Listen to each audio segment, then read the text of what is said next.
السلام علیکم ورحمۃ اللہ وبرکاتہ۔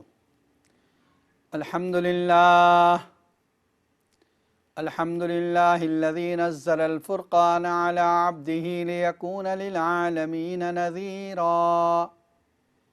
والصلاة والسلام علی من بعث الی کافۃ الناس بشیرا ونذیرا وداعیا الی اللہ بإذنہ وسراجا منیرا اما بعد فاعوذ باللہ من الشیطان الرجیم بسم اللہ الرحمن الرحیم وَإِذْ بَوَّأْنَا لِإِبْرَاهِيمَ مَكَانَ الْبَيْتِ أَلَّا تُشْرِكْ بِي شَيْئًا وطهر بيتي للطائفين والقائمين والركع السجود صدق اللہ العظیم۔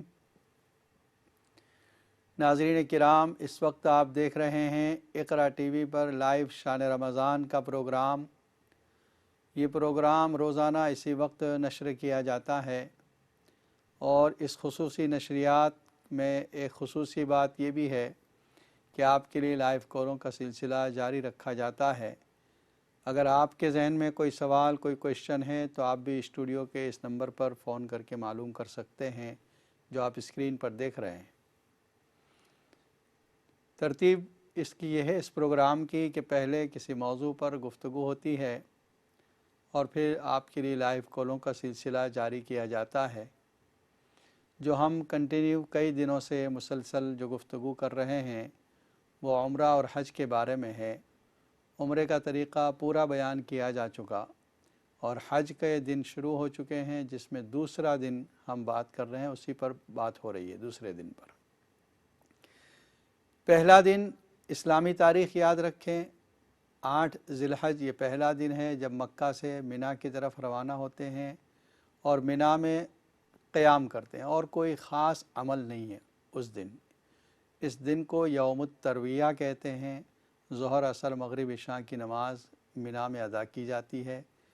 ایک بات میں نے بتائی تھی نقطے کے طور پر کہ نبی اکرم صلی اللہ علیہ وسلم نے جو انصار کو اور مدینہ سے آنے والوں کو دعوت دی تھی وہ یہیں مینا میں تھی، اور آپ پیغام اسلام کو لے کر مینا میں جا کر جو لوگ اطراف سے، اکناف سے حج کے لیے آتے تھے ان کو آپ اللہ کا پیغام پہنچاتے تھے، دین کی دعوت دیتے تھے۔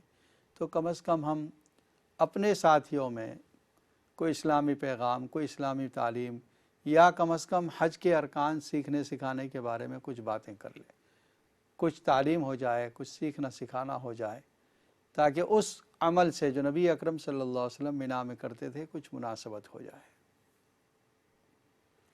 9 تاریخ کو یہاں سے عرفات جاتے ہیں، اور حج کا اہم دن، بلکہ اہم ترین دن، سب سے امپورٹنٹ ڈے جو ہے یہ آج کا دن 9 ذی الحج۔ اور یہاں پر زوال سے لے کر، یعنی جب ظہر کا وقت شروع ہوتا ہے، یہاں سے لے کر مغرب تک کا وقت بہت قیمتی۔ ساتھ میں یہ بھی بات آئی تھی کہ نبی اکرم صلی اللہ علیہ وسلم نے اس موقع پر ایک خطبہ، سرمن عطا کیا وہاں سے، جو سرمن جس کو خطبہ حجۃ الوداع کہتے ہیں، یہ اسلامی چارٹر تھا، گویا منشور حیات ہے اسلام کا، جس میں آپ تمام چیزیں دیکھ سکتے ہیں۔ سب سے پہلے اللہ کے حق، کہ اللہ کی عبادت کی جائے، اس کے ساتھ کسی کو شریک نہ ٹھہرایا جائے۔ اس کے بعد ویمنس رائٹ، عورتوں کے حقوق، ہسبینڈز اینڈ وائفز رائٹ، اس کے بعد اونرشپ رائٹ، اور اس کے بعد آپ دیکھتے رہیں غلاموں کے حقوق اور انہیریٹنس لا۔ یہ بہت سی چیزیں آپ نے ایک ہی خطبے میں ذکر فرمائی، اور یہ بات واضح طور پر آپ نے فرما دی کہ اسلام میں کسی کو کسی پر کوئی فضیلت حاصل نہیں ہے، نہ رنگ کی وجہ سے، نہ مال کی وجہ سے، نہ خاندان کی وجہ سے، الا بدین و تقوی، ہاں دین اور پرہیزگاری اور تقوی کی وجہ سے شرافت، اس کو معیار بزرگی کا حاصل ہے۔ قرآن مجید کی آیت ہے، ان اکرمکم عند اللہ اتقاکم، تم میں سب سے زیادہ اللہ کے نزدیک معزز وہ ہے جو سب سے زیادہ متقی ہو۔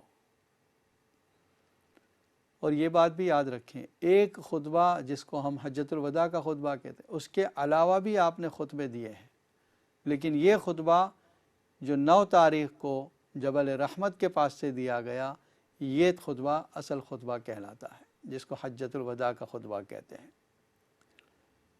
اچھا، مغرب کی نماز تک، یعنی مغرب کے وقت تک، سن سیٹ تک وہاں ٹھہرنا ہے عرفات میں۔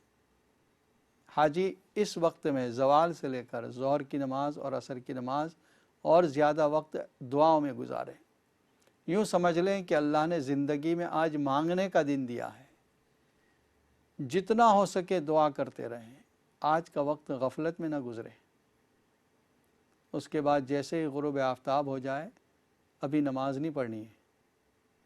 دیکھیے، اللہ کا جب حکم ہو تو وقت پر نماز پڑھنا عبادت، اور جب اللہ کا حکم نہ ہو تو پھر نماز نہ پڑھنا عبادت۔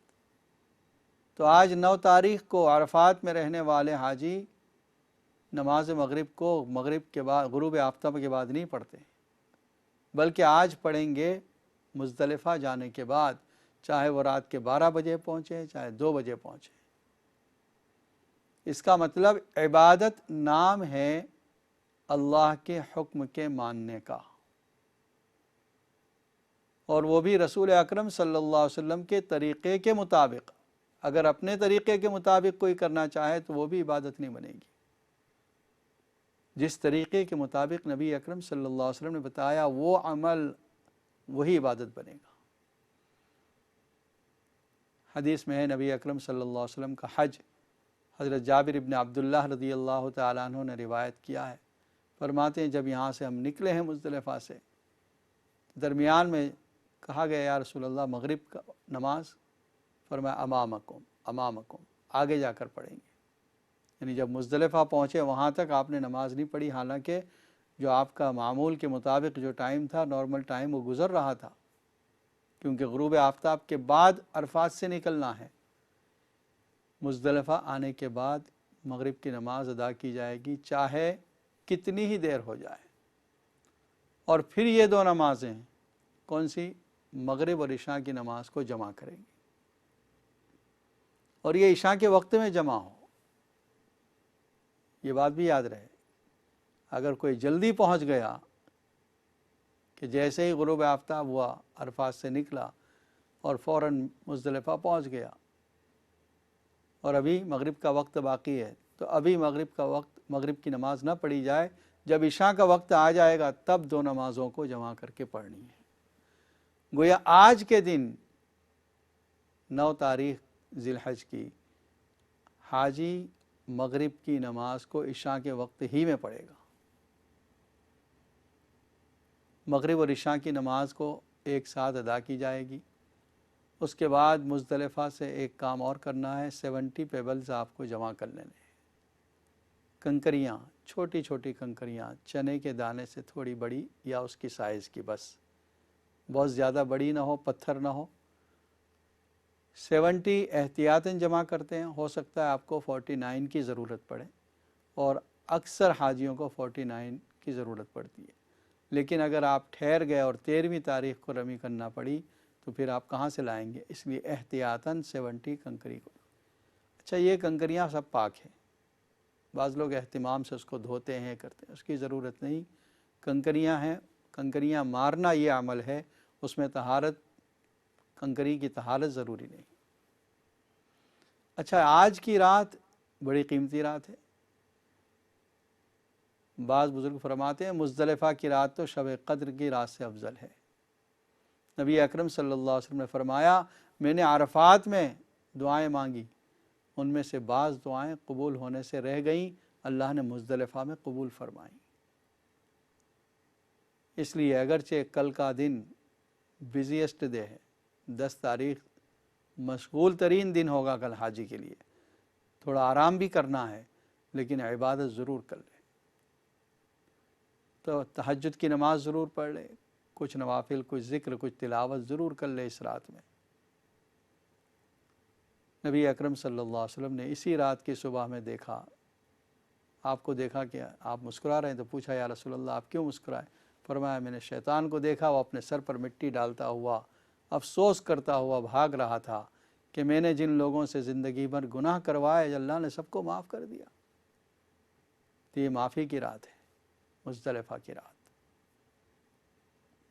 اس رات میں بڑا اہتمام کریں، تھوڑی دیر آرام بھی کر لیں کیونکہ کل پھر مشغول ترین دن ہے۔ ناظرین کرام، اس وقت آپ دیکھ رہے ہیں اقرا ٹی وی پر لائیو شان رمضان کا پروگرام۔ اگر آپ کے ذہن میں کوئی سوال ہے، چاہے حج اور عمرے سے متعلق ہو یا رمضان و زکوٰۃ سے متعلق ہو، آپ پوچھ سکتے ہیں۔ انشاءاللہ قرآن و سنت کی روشنی میں آپ کے سوالات کے جوابات دیے جائیں گے۔ مزدلفہ کے بعد جو صبح ہوئی ہے یہ 10 تاریخ کی صبح ہے۔ دیکھیے 10 تاریخ کو عید کا دن ہوتا ہے، لیکن حاجی عید کی نماز نہیں پڑھتے۔ حاجی جس عمل میں لگے ہوئے ہیں وہ عمل بہت بڑا عمل ہے، اور وہاں اس کو مشغولیتیں ہیں۔ یہاں سے اس کو مینا جانا ہے، کنکریاں مارنا ہے، اور اعمال ہیں اس کے ذمے، اس لیے حاجی عید کی نماز نہیں پڑھتے۔ 10 تاریخ کو صبح کب نکلنا ہے یہ بھی یاد رکھیں۔ بہت سے لوگ جلدی سے نکل جاتے ہیں رات کے وقت میں۔ جو واجب ہے، یعنی وہاں کا وقوف مزدلفہ جو واجب ہے، وہ صبح صادق کے بعد سورج کے نکلنے، سورج اجالا ہونے تک، یعنی اچھی طرح اجالا ہو جائے۔ نبی اکرم صلی اللہ علیہ وسلم تو اس وقت روانہ ہوئے جب سورج کی کرنیں جبل سبیر پر نظر آئیں، پہاڑی کے اوپر سورج کی کرنیں نظر آئیں، تب آپ وہاں سے روانہ ہوئے۔ تو یہاں سے فجر کی نماز اپنے وقت پر پڑھیں۔ بعض لوگ جلدی نکلنے کے لیے اس کا بھی اہتمام نہیں کرتے کہ فجر کا وقت بھی ہوا یا نہیں، بس نماز پڑھی اور نکلتے ہیں۔ فجر کی نماز کو اپنے وقت پر ادا کریں، اس کے بعد بھی ٹھہریں، اس لیے کہ یہ وجوب یعنی واجب ادا ہوگا جب آپ ٹھہریں گے۔ اور اس کے بعد اگر آپ پیدل جا رہے ہیں تو پھر تھوڑی دیر کے بعد اس طرح نکل جائیں کہ اجالا ہونے تک آپ مزدلفہ میں رہیں، اور پھر چھوٹے آپ کا مزدلفہ۔ وہاں پر مزدلفہ اسٹارٹس ہیئر، مزدلفہ اینڈس ہیئر، اس طرح سائنز لگے ہوئے ہیں، علامتیں بنی ہوئی ہیں، اس کو فالو کریں۔ اگر پیدل جائیں تو بہت مناسب رہتا ہے، اس لیے کہ ٹرافک کا رش اتنا ہوتا ہے کہ کئی گھنٹوں میں آدمی یہ چند کلومیٹر کا فاصلہ طے کرتا ہے۔ مینا جا کر آج جو اعمال کرنے ہیں ان میں سب سے اہم کام جو ہوگا وہ رمی جمار، پیبلنگ اسٹون، کنکریاں مارنا۔ یہ وہی عمل ہے جو ابراہیم علیہ السلام نے شیطان کو کنکریاں ماری تھیں، یہ عمل اللہ کو پسند آیا، اللہ نے جاری فرما دیا۔ وہاں پر 3 پلرز بنے ہوئے ہیں۔ جب مینا کی طرف سے ہم جاتے ہیں کنکریاں مارنے کے لیے تو پہلے کو جمرہ اولا کہتے ہیں، عام زبان میں اس کو چھوٹا شیطان کہتے ہیں۔ پھر اس کے بعد جو مڈل میں ہے اس کو جمرۃ الوسطیٰ کہتے ہیں، اس کا نام درمیانی شیطان۔ اس کے بعد آگے جاتے ہیں اس کو جمرۃ العقبہ کہتے ہیں، اس کا نام بڑا شیطان کہتے ہیں۔ تو پہلے دن صرف جو جمرۃ العقبہ ہے مکہ کی طرف والا، یعنی آخری 3 میں سے آخری، وہاں جا کر کنکریاں مارنی ہے۔ جس وقت آپ مینا پہنچتے ہیں، اپنے خیمے میں جاتے ہیں، تھوڑی دیر ریلیکس ہو جائیں، آرام کریں، ناشتہ کر لیں، اور اس کے بعد وہاں سے کنکریاں مارنے کے لیے جائیں۔ کسی بھی وقت آج صبح سے جیسے ہی آپ مزدلفہ سے آئے ہیں کسی بھی وقت کنکریاں مار سکتے ہیں، یہ پہلا دن ہے اس لیے، یعنی ٹائمنگ جو ہے وہ الگ الگ دنوں کا الگ الگ ٹائم ہے۔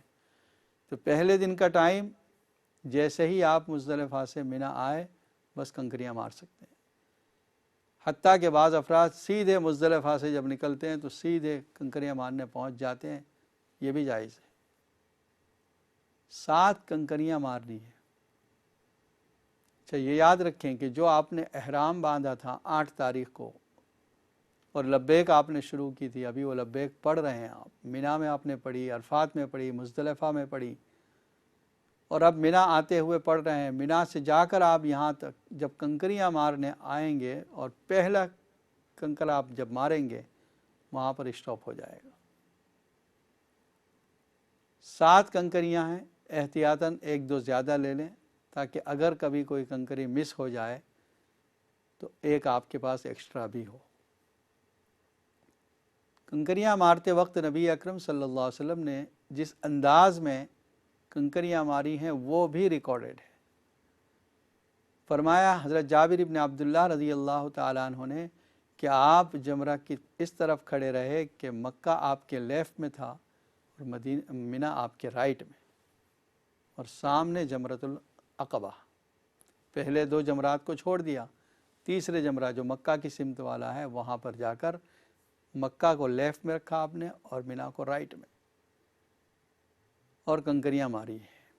کسی زمانے میں یہاں ایک پلر ہوا کرتا تھا اور بہت زیادہ لوگ وہاں پر حادثات بھی ہوئے ہیں، بھگدڑ بھی ہوئی ہے، لوگ پس جاتے تھے، دب جاتے تھے، مر جاتے تھے، کئی شہید ہوئے وہاں پر۔ تو اب یہ نظام بنا دیا ہے کہ اسی پلر کی جگہ پر بڑی دیوار بنا دی گئی ہے۔ تو اب آسانیاں ہو گئی ہے حاجیوں کے لیے کہ اب وہ صرف پلر کو نشانہ بنانا ہی، بس دیوار پہ مارنا ہے۔ یاد رہے اگر کسی حاجی کی کنکری دیوار پر نہ بھی لگے لیکن وہ جو کنویں کی جیسی دیوار بنی ہوئی ہے اگر اس کے اندر بھی گر گئی تو ادا ہو گئی۔ کنکری مارنے کا جو طریقہ لکھا ہے وہ کھڑے رہنے کا طریقہ بتا دیا کہ مکہ لیفٹ میں، منی رائٹ میں۔ کنکری کو اس طریقے سے پکڑیں گے، انگوٹھا اور کلمے کی انگلی اس درمیان اس کو پکڑیں گے، اور اتنا آپ نے ہاتھ اٹھایا کہ بغل کی سفیدی نظر آئی آپ کی۔ بسم اللہ اللہ اکبر رجما للشیطان ورزا للرحمن۔ بسم اللہ اللہ اکبر، شیطان کو مردود کرنے کے لیے، اللہ کو راضی کرنے کے لیے، یہ لفظ آپ نے اس وقت کہا جب کنکریاں ماری۔ تو ہر کنکری کے مارتے وقت اس طرح کہیں بسم اللہ اللہ اکبر۔ اگر کسی نے ایک ساتھ 7 کنکریاں پھینک دی تو ایک ہی کنکری کاؤنٹ ہوگی وہ، تو اس کا مطلب ہر کنکری کو الگ الگ مارے تاکہ 7 کنکریاں ادا ہو جائیں۔ اگر کسی کی کنکری دور سے مار رہا تھا اور اتنی آگے یعنی پہلے گر گئی کہ وہ کنویں کے اندر نہ گئی تو وہ کاؤنٹ نہیں ہوگی۔ کسی نے اتنی زور سے ماری کہ اس دیوار سے بمپ ہو کے واپس آئی اور باہر گر گئی تو بھی کاؤنٹ نہیں ہوگی۔